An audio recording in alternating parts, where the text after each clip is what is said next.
வணக்கம். நீங்கள் இணைந்திருப்பது சமூகத்தின் மதிய நேர பிரதான செய்திகளோடு இணைந்து கொள்ளும் நான் டோரின் புஷ்பராஜா.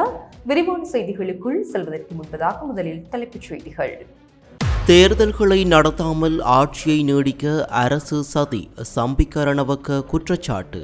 கடும் வறட்சியால் தோப்பூரில் கால்நடைகள் அவதி, குளங்கள் வற்றியதால் குடிநீருக்கும் உணவுக்கும் திண்டாட்டம். முச்சக்கர வண்டி சாரதிகளின் குறைந்தபட்ச வயது 40 அதிகரிக்கப்படுமா? அரசு விளக்கம். 9 அரசியல்வாதிகள் 7 நடிகைகள் தொடர்பான தகவல்கள் பத்மிவின் கைபேசிகளில் கண்டுபிடிப்பு. சுஜீஸ்வர பண்டார கைது, கோட்டபாயவிடம் போலீசார் வாக்குமூலம் பதிவு. கைபேசி பயன்பாட்டால் சிறுவர்களின் பார்வை பேச்சுத்திறன் பாதிக்கக்கூடும், விசேட மருத்துவர் எச்சரிக்கை. அம்பலாங்குடை போலீஸ் நிலைய சம்பவம், சமூக ஊடக காணொளி தொடர்பில் விசாரணை. ஒரே நாளில் 3 வீதி விபத்துகள், சிறுமியுட்பட 2 பெண்கள் உயிரிழப்பு. எல்னினோ தாக்கம், அத்தியாவசிய உணவுப் பொருட்களின் இருப்பை உறுதிப்படுத்த விசேட நடவடிக்கை. மட்டக்களப்பில் 9500 குடும்பங்களுக்கு குடிநீர் விநியோகம், நீரை சிக்கனமாக பயன்படுத்துமாறு கோரிக்கை. வலிந்து காணாமல் ஆக்கப்பட்டோரின் மாநாட்டிற்கு ஜனநாயக போராளிகள் கட்சி பூரண ஆதரவு. நபிகளாரின் வழியில் வாழ்க்கையை வடிவமைக்க ஜனாதிபதி அழைப்பு. அவையமது தலைப்புச் செய்திகள். இனி தொடர்பான விரிவான செய்திகள். தேர்தல்களை நடத்தாமல் தொடர்ச்சியாக ஆட்சியில் இருப்பதற்கான சதி திட்டத்தில் மக்கள் விடுதலை முன்னணியினரும் ஜனாதிபதி அனுரகுமார திசாநாயக்கவும் செயல்பட்டு வருகின்றனர் என முன்னாள் அமைச்சர் சம்பிக்க ரணவக்க குற்றம் சாட்டினார். இது தொடர்பில் ஊடகங்களிடம் அவர் மேலும் தெரிவிக்கையில், நாட்டின் உண்மையான பிரச்சினைகளை புரிந்து கொள்ளாமல் தங்களது ஆட்சி காலத்தை நீடித்துக் கொள்வதற்காகவே அரசு 22வது அரசமைப்பு திருத்தத்தை கையில் எடுத்துள்ளது. சில அமைச்சர்கள் தேர்தல்கள் வராது என பிரகடனம் செய்த போதிலும் ஜனாதிபதியோ அரசின் பேச்சாளரோ அதனை இதுவரை மறுக்கவில்லை. சர்வதேச நாணய நிதியத்தின் வழிகாட்டல்களின்படி நாட்டின் அந்நிய செலாவணி கையிருப்பு 2026 $8.6 பில்லியன் டாலர்களாகவும் 2027 $12 பில்லியன் அதிகரிக்கப்பட வேண்டும். ஆனால் எந்தவித உற்பத்தி வளர்ச்சியோ புதிய முதலீடுகளோ இல்லாமல் வரும் சமூக வலைதள விளம்பரங்களை கொண்டு நாட்டை நடத்த முடியாது. கடந்த 2022 மார்ச் 7 அன்று இலங்கை வங்குரோத்தாகும் நிலை குறித்து சர்வதேச நாணய நிதியம் ரகசிய கடிதம் மூலம் எச்சரித்திருந்தும் அதற்கு காரணமான எவர் மீதும் தற்போதைய அரசு இதுவரை முறையான நடவடிக்கைகளை எடுக்கவில்லை. உண்மையான பொருளாதார பிரச்சினைகளை மூடிமறைத்து மக்களின் கவனத்தை வேறு திசைக்கு திருப்புவதற்காகவே அரசு இத்தகைய நாடகங்களை நடத்துகின்றது. அரசின் இந்த ஏமாற்று வேலைகளுக்கு மக்கள் ஏமாந்துவிடக் கூடாது. கூட்டு எதிர்க்கட்சியாக நாடு முழுவதும் சென்று மக்களை விழிப்புணர்வூட்ட உள்ளோம் என்றார். பாரிஸ் வாழ் மக்களே, உங்களின் பேராதரவை பெற்ற கல்யாணி மற்றும் அன்னபூரணி தயாரிப்புகள் இப்போது 2 கிளைகளிலும். பிடி கேஷ் அண்ட் கரி லாச்சப்பல், பிடி super store, Harley cones. Trincomalee மாவட்டத்தின் தோப்பூர் பிரதேசத்தில் நிலவும் கடும் வறட்சி காரணமாக குளங்கள் நீரின்றி வறண்டு காணப்படுவதுடன் கால்நடைகளும் நீர் மற்றும் உணவின்றி பெரும் சிரமங்களை எதிர்கொண்டு வருவதாக கால்நடை வளர்ப்பாளர்கள் கவலை தெரிவிக்கின்றனர். தோப்பூர் பிரதேசத்தில் உள்ள பம்மான்குளம், உல்லைக்குளம், கீரான்குளம், இத்திக்குளம் உள்ளிட்ட பல குளங்கள் நீரின்றி வற்றிய நிலையில் காணப்படுகின்றன. அத்துடன் அப்பகுதியில் உள்ள மேய்ச்சல் நிலங்களும் கடுமையான வெயில் காரணமாக கருகி காணப்படுவதால் கால்நடைகளுக்கான இயற்கையான உணவு தட்டுப்பாடும் ஏற்பட்டுள்ளதாக தெரிவிக்கப்படுகிறது. இதன் காரணமாக ஆடு மாடுகள் உள்ளிட்ட கால்நடைகள் நீர் மற்றும் உணவை தேடி அலைந்து திரியும் நிலை ஏற்பட்டுள்ளதாக கால்நடை வளர்ப்பாளர்கள் தெரிவிக்கின்றனர். முன்னெப்போதும் இல்லாத அளவுக்கு தோப்பூர் பிரதேசத்தில் இம்முறை கடும் வறட்சி நிலவி வருவதாகவும் கால்நடைகளின் வாழ்வாதாரத்தை பாதுகாக்க உரிய நடவடிக்கைகள் மேற்கொள்ளப்பட வேண்டும் எனவும் அவர்கள் கோரிக்கை விடுத்துள்ளனர். முச்சக்கர வண்டிகளை ஓட்டுவதற்கான குறைந்தபட்ச வயதை 40 அதிகரிப்பது தொடர்பில் அரசாங்கம் இதுவரை எந்தவொரு முன்மொழிவையும் பரிசீலிக்கவில்லை என அமைச்சரவை பேச்சாளர் நலிந்த ஜெயதிச தெரிவித்துள்ளார். அரசாங்க தகவல் திணைக்களத்தில் நடைபெற்ற அமைச்சரவை தீர்மானங்களை அறிவிக்கும் ஊடகவியலாளர் சந்திப்பின் போதே அவர் இதனை தெரிவித்துள்ளார். பாடசாலை கல்வியை இடைநடுவில் கைவிட்டவர்கள் அல்லது கல்வி பொது தராதர உயர்தர பரீட்சைக்கு பின்னர் மேலதிக கல்வியை தொடராதவர்களுக்கு தொழிற்கல்வி மற்றும் பயிற்சிகளை வழங்குவது தொடர்பில் தனிநபர்கள் மற்றும் நிறுவனங்களிடமிருந்து பல்வேறு முன்மொழிவுகள் கிடைத்துள்ளதாக அமைச்சர் குறிப்பிட்டுள்ளார். அவற்றில் சில முன்மொழிவுகள் ஏற்கனவே நடைமுறைப்படுத்தப்பட்டு முன்னெடுக்கப்பட்டு வருவதாகவும் ஏனைய முன்மொழிவுகள் தொடர்பில் கலந்துரையாடல்கள் இடம்பெற்று வருவதாகவும் அவர் தெரிவித்தார். இந்நிலையில் முச்சக்கர வண்டி ஓட்டுநர்களுக்கான குறைந்தபட்ச வயதை 40 அதிகரிப்பது தொடர்பில் அரசாங்கம் இதுவரை எந்தவொரு முடிவையும் எடுக்கவில்லை என நலிந்த ஜெயதிச தெளிவுபடுத்தினார். அரசாங்கம் உரிய பரிசீலனைகளை மேற்கொண்ட பின்னர் நடைமுறைப்படுத்த வேண்டிய நடவடிக்கைகள் தொடர்பில் இறுதி முடிவு எடுக்கப்படும் எனவும் அமைச்சரவை பேச்சாளர் மேலும் குறிப்பிட்டார். போதைப்பொருள் கடத்தல் மற்றும் ஒழுங்கமைக்கப்பட்டு குற்ற செயல்களுடன் தொடர்புடையவர் என சந்தேகிக்கப்படும் கெகில் பத்ர பத்மேவிடமிருந்து கைப்பற்றப்பட்டு கைபேசிகளிலிருந்து 9 அரசியல்வாதிகள் மற்றும் 7 நடிகைகள் மாடல்கள் தொடர்பான தகவல்கள் கண்டெடுக்கப்பட்டுள்ளதாக குற்றப்புலனாய்வு திணைக்களம் நீதிமன்றத்தில் தெரிவித்துள்ளது.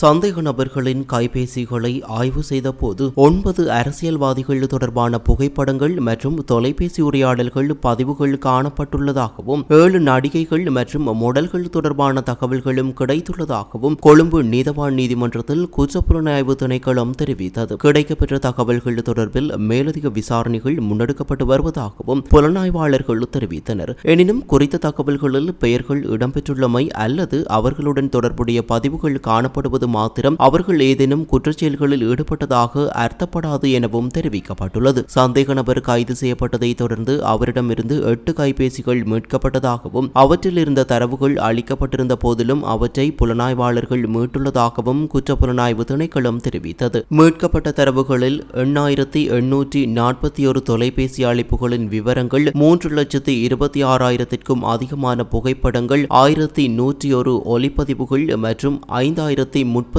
காணொளிகள் அடங்குவதாக நீதிமன்றத்தில் தெரிவிக்கப்பட்டது. மேலும் முக்கிய போதைப்பொருள் கடத்தல்காரர்கள் என சந்தேகிக்கப்படும் 20 பேர் தொடர்பான தகவல்கள் அடையாளம் காணப்பட்டுள்ளதாகவும் அந்த தகவல்கள் போலீஸ் போதைப்பொருள் தடுப்பு பிரிவுக்கு அனுப்பப்பட்டுள்ளதாகவும் தெரிவிக்கப்பட்டது. அத்துடன் 13 சிறை அதிகாரிகளுக்கு சொந்தமான தொலைபேசி இலக்கங்களும் குறித்த கைபேசிகளில் இருந்து கண்டெடுக்கப்பட்டுள்ளதாகவும் இது தொடர்பில் சிறைச்சாலைகள் ஆணையாளர் நாயகத்திற்கு அறிவிக்கப்பட்டுள்ளதாகவும் புலனாய்வாளர்கள் தெரிவித்தனர். பல்வேறு குற்றச்செயல்களுடன் தொடர்புடையவர்கள் என சந்தேகிக்கப்படும் நபர்களுக்கு சொந்தமான 19 கடவுச்சீட்டுகளின் புகைப்படங்கள் கண்டெடுக்கப்பட்டுள்ளதாகவும் 17 வங்கி கணக்குகள் தொடர்பில் விசாரணைகள் முன்னெடுக்கப்பட்டு வருவதாகவும் நீதிமன்றத்தில் தெரிவிக்கப்பட்டது. இந்தோனேசியாவில் கைது செய்யப்பட்ட கெகல் பத்ர பத்மே சர்வதேச நடவடிக்கையை தொடர்ந்து இலங்கைக்கு அழைத்து வரப்பட்டார். பின்னர் விசாரணைகளுக்காக தடுப்பு காவலில் வைக்கப்பட்டிருந்தார். இந்நிலையில் அவரை எதிர்வரும் செப்டம்பர் 3ஆம் தேதி வரை விளக்கமறியலில் வைக்குமாறு கொழும்பு நீதவான் நீதிமன்றம் உத்தரவிட்டுள்ளது.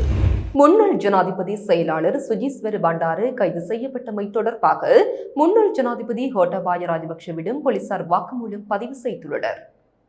முன்னாள் ஜனாதிபதி ரணில் விக்ரமசிங்கவின் ஆட்சி காலத்தில் ஜனாதிபதி செயலகத்தில் திட்ட பணியாளராக பணியாற்றிய சுஜீஸ்வர பண்டார ஜனாதிபதியின் செலவினங்களின் கீழ் 2 சம்பவங்களை பெற்றுக்கொண்டதாக முன்வைக்கப்பட்ட குற்றச்சாட்டின் பேரில் கடந்த ஜூன் 18ஆம் தேதி கைது செய்யப்பட்டார். அவர் குறித்த பதவிகளில் பணியாற்றிய காலப்பகுதியில் அரச வாகனங்கள் துஷ்பிரயோகம் செய்யப்பட்டமை மற்றும் அரச ஊழியர்கள் அரசியல் நடவடிக்கைகளுக்காக பயன்படுத்தப்பட்டமை தொடர்பிலும் மத்திய குற்றப்புலனாய்வு பிரிவு விசாரணைகளை முன்னெடுத்து வருகிறது. சுஜீஸ்வர் பண்டார ஜனாதிபதியின் செயலாளராக பணியாற்றிய காலத்தில் 1.93 மில்லியன் ரூபாவும் திட்டப்பணியாளராக பணியாற்றிய காலத்தில் 4.26 மில்லியன் ரூபாவும் முறைகேடாக பயன்படுத்தப்பட்டுள்ளதாக குற்றப்புலனாய்வு அதிகாரிகள் ஏற்கனவே நீதிமன்றத்தில் தெரிவித்துள்ளனர். இதேவேளை முன்னாள் ஜனாதிபதி ரணில் விக்ரமசிங்கவின் ஆட்சி காலத்தில் ஜனாதிபதி செயலகத்தின் செயலாளராக பணியாற்றிய சுஜீஸ்வர பண்டாரவின் பிணை கோரிக்கையும் நிராகரிக்கப்பட்டுள்ளது. குறித்த வழக்கு நேற்று விசாரணைக்கு எடுத்துக் கொள்ளப்பட்ட போது கொழும்பு கோட்டை நீதவான் பாசன் அமரசேன பிணை கோரிக்கையை நிராகரித்தார். அத்துடன் சுஜீஸ்வர பண்டாரவை எதிர்வரும் செப்டம்பர் 9ஆம் தேதி வரை மீண்டும் விளக்கமறியலில் வைக்குமாறும் நீதவான் உத்தரவிட்டுள்ளார். சிறிய குழந்தைகளுக்கு கைபேசிகளை வழங்குவது அவர்களின் கண் பார்வை மற்றும் பேச்சுத்திறனை கடுமையாக பாதிக்கக்கூடும் என சீமாட்டி ரிட்வே சிறுவர் மருத்துவமனையின் விசேட மருத்துவர் தீபால் பெரேரா எச்சரிக்கை விடுத்துள்ளார். சிறுவர்கள் நீண்ட நேரம் கைபேசிகளை பயன்படுத்துவதால் கண்களுக்கு பாதிப்பு ஏற்படுவதுடன் அவர்களின் பேச்சு வளர்ச்சியும் பாதிக்கப்படுவதாக அவர் சுட்டிக்காட்டியுள்ளார். ஏற்கனவே குழந்தைகளை கைபேசி பயன்பாட்டில் இருந்து விலக்கி வெளிப்புறங்களில் விளையாடுவதற்கு வாய்ப்பளிக்க வேண்டும் என அவர் வலியுறுத்தியுள்ளார். அதேவேளை தற்போது நிலவும் அதிக வெப்பமான காலநிலையில் சிறுவர்களுக்கு நீர்ச்சத்து குறைபாடு ஏற்படும் அபாயம் அதிகரித்துள்ளதாகவும் மருத்துவர் தெரிவித்துள்ளார். அதிகளவில் வியர்வை வெளியேறுவதால் உடலில் நீரும் உப்பும் குறைந்து குறைந்து தலைவலி, வாந்தி, உடல்வலி, சோர்வு மற்றும் அடர்ந்த நிறத்தில் சிறுநீர் கழித்தல் உள்ளிட்ட அறிகுறிகள் ஏற்படக்கூடும். இதனை தவிர்க்க சிறுவர்களுக்கு போதிய அளவு சுத்தமான நீரை வழங்குவதுடன் செயற்கை குளிர்பானங்களை தவிர்த்து இளநீர், எலுமிச்சை, தோடம்பழம், நார்த்தங்காய் மற்றும் மாதுளை சாறு, கஞ்சி உள்ளிட்ட இயற்கையான திரவ உணவுகளை வழங்குமாறு அறிவுறுத்தப்பட்டுள்ளது. வெயிலில் நீண்ட நேரம் விளையாடுவதால் வெப்ப தாக்கம் ஏற்பட்டு மூளை மற்றும் இதயம் பாதிக்கப்படக்கூடும் என்றும் நிலைமை தீவிரமடைந்தால் மயக்கம் மற்றும் வலிப்பு உள்ளிட்ட ஆபத்தான நிலைகள் ஏற்படக்கூடும் என்றும் அவர் எச்சரித்துள்ளார். வீட்டில் இருக்கும் சிறுவர்கள் பெரியவர்களின் மருந்துகள், மின்சாதனங்கள் மற்றும் கூர்மையான பொருட்களை பயன்படுத்துவதால் விபத்துகள் ஏற்படக்கூடும் என்பதால் பெற்றோர்கள் அவர்களை தொடர்ச்சியாக கண்காணிக்க வேண்டும் என மருத்துவர் தீபால் பெரேரா தெரிவித்துள்ளார். Blue ocean group of companies இலங்கையின் வளர்ச்சியோடு உங்கள் வாழ்க்கையையும் உயர்த்துகிறோம். அம்பலாங்குடை போலீஸ் நிலையத்தினுள் இடம்பெற்றதாக கூறப்படும் சம்பவம் தொடர்பில் சமூக ஊடகங்களில் பரவி வரும் காணொலியை அடிப்படையாக கொண்டு விசாரணைகள் ஆரம்பிக்கப்பட்டுள்ளன.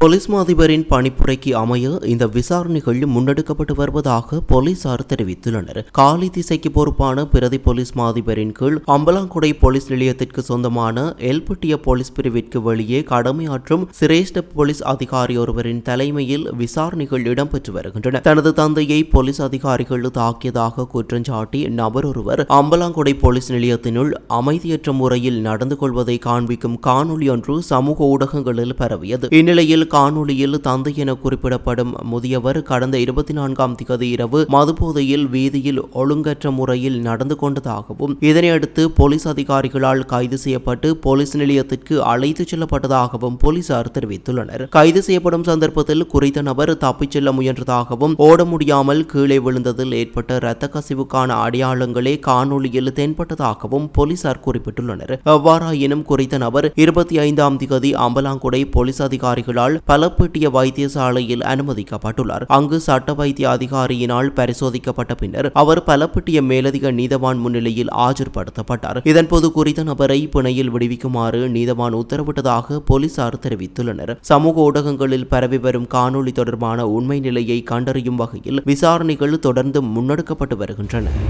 நாட்டின் பல்வேறு பகுதிகளில் நேற்று இடம்பெற்ற 3 வீதி விபத்துகளில் 7 வயது சிறுமி உட்பட 3 உயிரிழந்துள்ளனர்.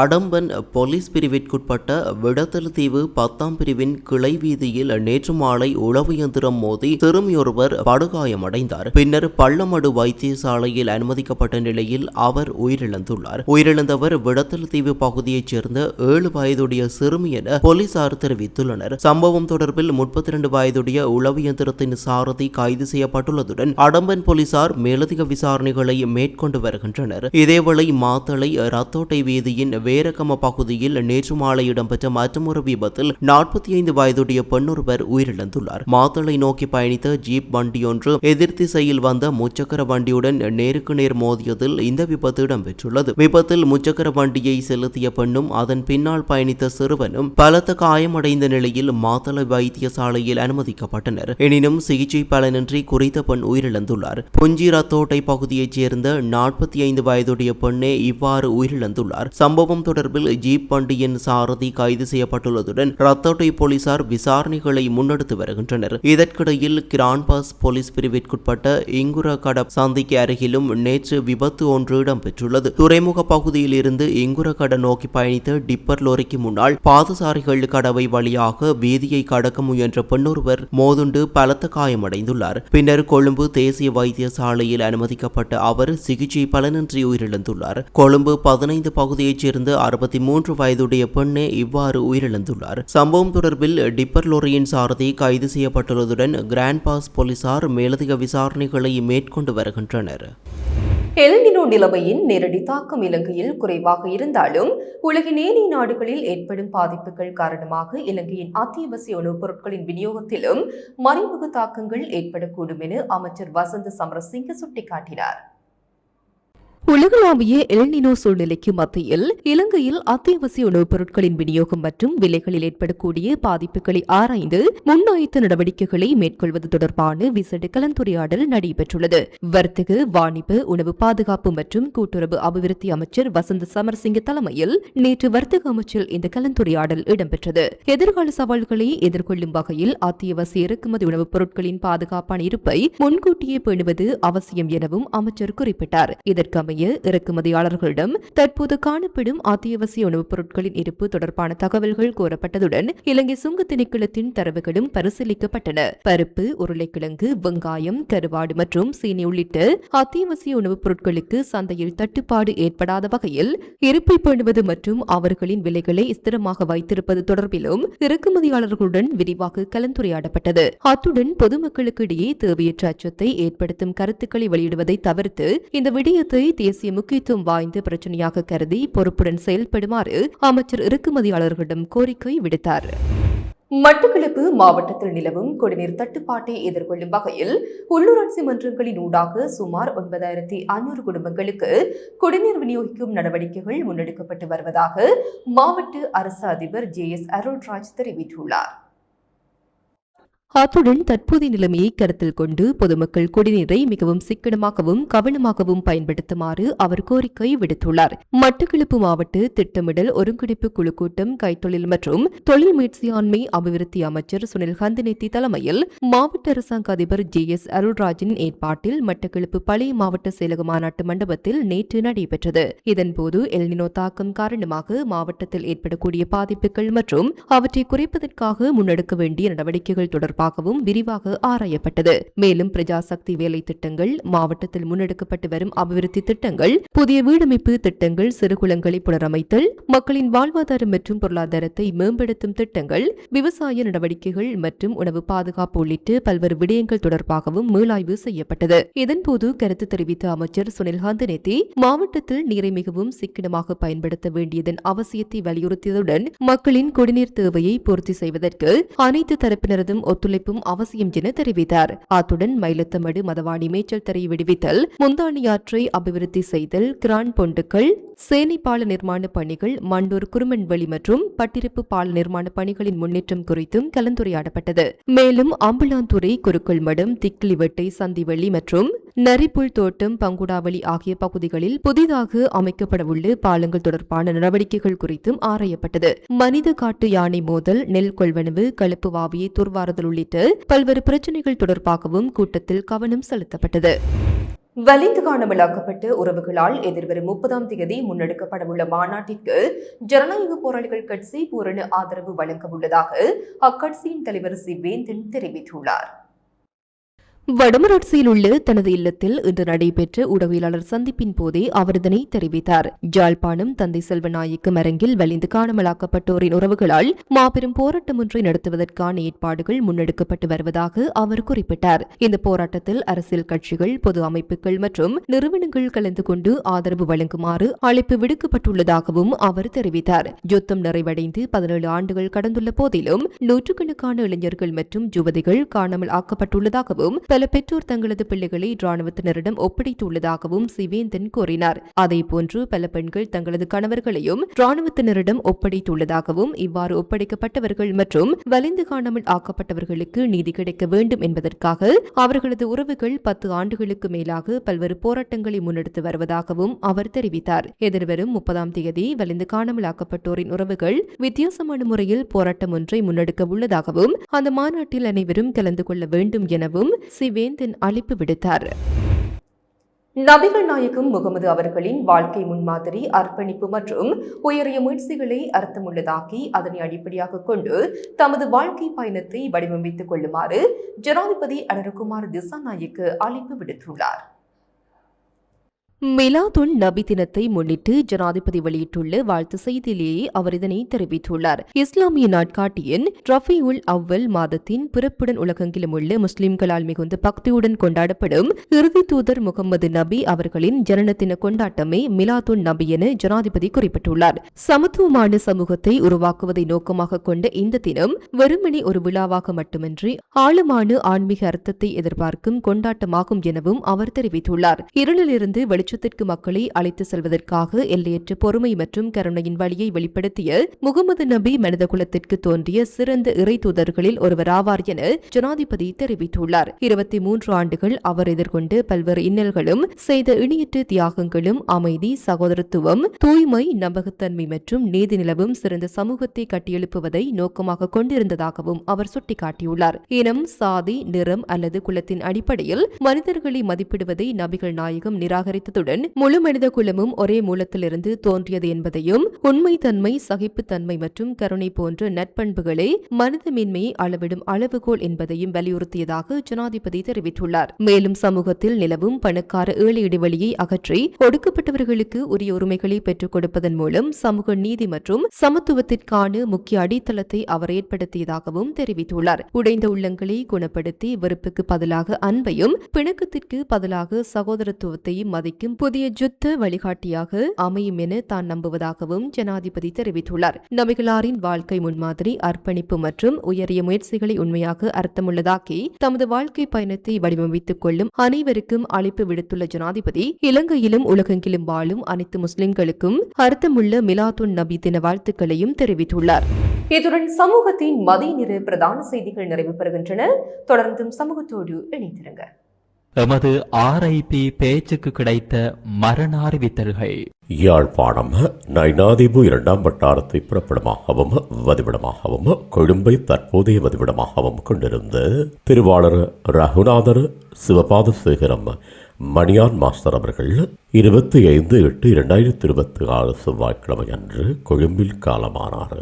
யாழ்ப்பாணம் சாவகச்சேரி நுணாவில் மேற்கை புறப்படமாகவும் வதிவிடமாகவும் கொண்டிருந்த திரு ஐயாத்துரை இதயகுமார் அவர்கள் 24/8/2026 திங்கட்கிழமை அன்று காலமானார். யாழ்ப்பாணம் புங்குடுதீவு 2ஆம் வட்டாரத்தை புறப்படமாகவும் பிரான்சை வதிவிடமாகவும் கொண்டிருந்த திருமதி ஜெயரட்னம் ரங்கநாயகி செல்லம் அவர்கள் 25/8/2026 செவ்வாய்க்கிழமை அன்று பிரான்சில் காலமானார். நுவரெலியாக பொகவந்தலாவை பொகவான தோட்டத்தைச் சேர்ந்த திருமதி சின்னப்பன் எலிசபெத் அவர்கள் 24/8/2026 திங்கட்கிழமை அன்று காலமானார்.